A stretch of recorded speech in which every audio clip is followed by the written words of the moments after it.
Hello friends, and welcome back to my crafty space. My name is Crystal, and today we are going to jump right in to our process for today. I'm putting together a story using the newest Ali Edwards Story by the Month kit, which is September themed.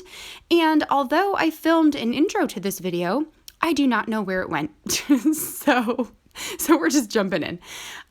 So this project that I'm working on today is a story about my daughter and her artwork. But ultimately, it is a story about embracing imperfection.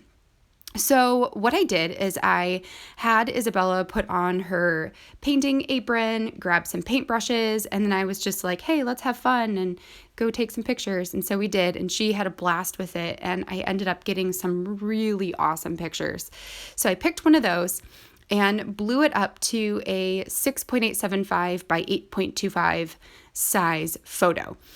So that is going to be outside of the page protector.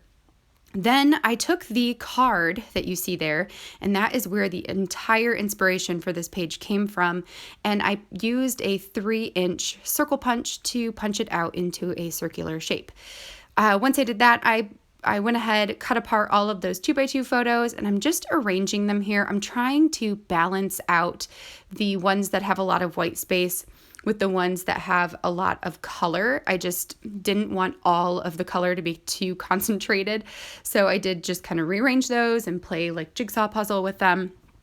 And then what I'm going to do is lay out a bunch of hearts on the photo surrounding Izzy. So in groups of 3, I do 3 groups of 3. Well, technically I do 4 groups of 3 because I put the chipboard one on top of that circle sentiment, and then I'm going to add 2 more wood veneer ones to that area as well.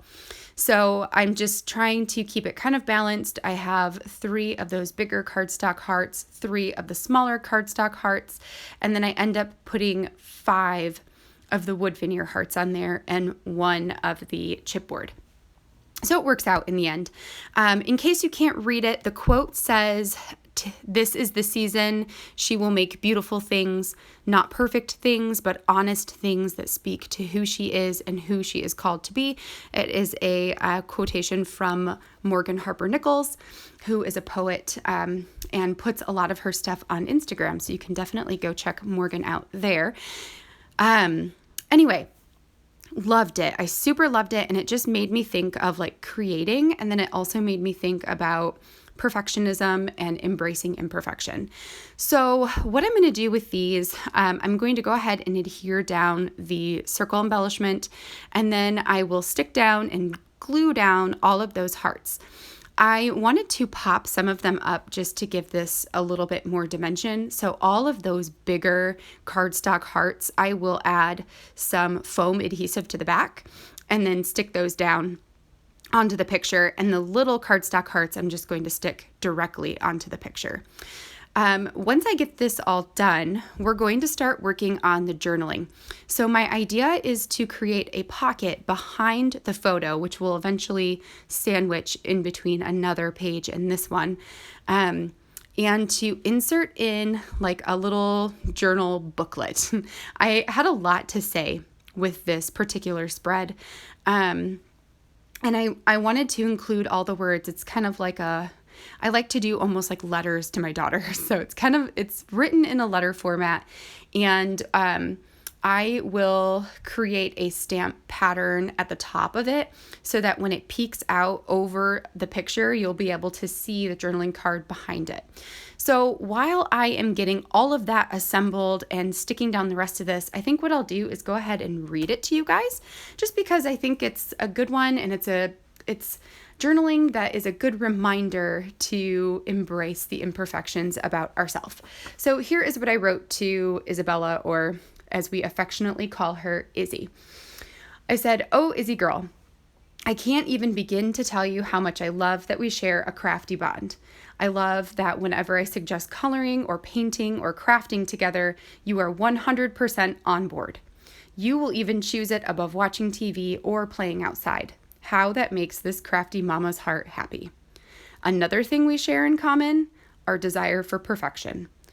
For most of my life, I have struggled with perfection, the desire to look perfect, live perfect, create perfect. I get frustrated when things don't work out the way I want them to, or when they look different from what I imagined. I see the same struggles in you.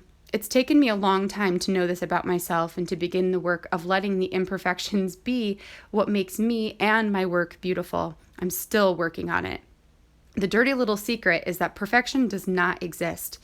It is a completely unattainable goal and something that will lead to disappointment over and over again. My greatest hope in our crafting together throughout your childhood is that it will serve as an opportunity to learn to embrace the imperfections. I hope that I can help teach you that mistakes are what help us learn and grow, and that imperfections can be beautiful, whether that's in our artwork, in our physical appearance, or in the story of our lives. So, in the spirit of glorifying our imperfections, let me tell you about some of mine. In my scrapbook and artwork, I literally have a typo in every project I make. Every time I notice one, I feel this deep sinking feeling because my project is no longer perfect. I usually have to take a deep breath, reframe my thinking, and resolve that my typos are what make my work mine. They make it imperfect, but it is imperfectly mine, and it's amazing. My body is covered in moles, big brown moles. For a long time, I felt embarrassed by them, especially when wearing a bathing suit. Then I realized that they're part of who I am. They are small little dots scattered around my body that help to distinguish it from everyone else's. And even with my moles, I know without a doubt that I am beautiful. With parenting, I try to hold myself to a really high standard, perfection. As we all know, that is 1,000,000% impossible. I can't tell you how many times I mess up and say things I know I shouldn't, or act super impatient or dismissive. However, the beauty in the imperfect is the opportunity for growth, the moments to reflect on how I can better listen to you and Jonah, the reminder those slip-ups give me to stop what I'm doing and connect heart to heart with you. Although I wish I was never angry or dismissive or impatient or unkind to you and your brother, I'm grateful that those moments give me the kick in the butt I sometimes need to get out of the world of perfection or disappointment at my own imperfection and encourage me to connect with you right now as you are and as I am. Isabella, if there is any word of advice or wisdom I wish to impart on you throughout your childhood, it is this: to let go of perfection and embrace all of the little nuances that make you who you are. Don't view your mistakes as a failure, but as an opportunity for growth. And please know that I never, ever expect perfection from you. I expect that you will make mistakes and that your work will have blemishes and that your life may not turn out the way you expect. That is okay. In fact, that is what I want for you, to live your life to the fullest extent, not in fear of making mistakes. This is where true beauty in life is found and how we can learn to embrace fully who we are. So it's interesting to me that projects like these can start as one thing and then they can totally veer and become something else. So when I very first saw this, I thought about artwork and I thought about embracing imperfect artwork and coloring outside the lines and accidentally cutting things that we didn't mean to cut. And it's interesting to me how sometimes those stories can morph into something that's even deeper and maybe something that really needed to be told. Like it's something in us that wants to be told. So that is how this story turned out for me. So while I was reading my journaling there, you guys saw me add on the rest of those hearts. And then I created that like brick type pattern using 3 of the Ali Edwards Crafters inks. So I had Tillamook, which is the orange one, Rose Garden, which is the pink one, and Honeyman, which is the yellow. And I just altered them. So I did like yellow, pink, orange, and then orange, yellow, pink, and then pink, orange, yellow. So it just kind of made it in a cascade type pattern. And I also made sure to go off the edges so that it looked like it actually was like a pattern that was printed on the top. Again, imperfection, right? So now what I'm going to do, because I adhered that little portion down onto the booklet, I positioned it so you can see the very top row of the brick pattern. And then I'm going to use my score tape here to create a pocket where this will sit inside.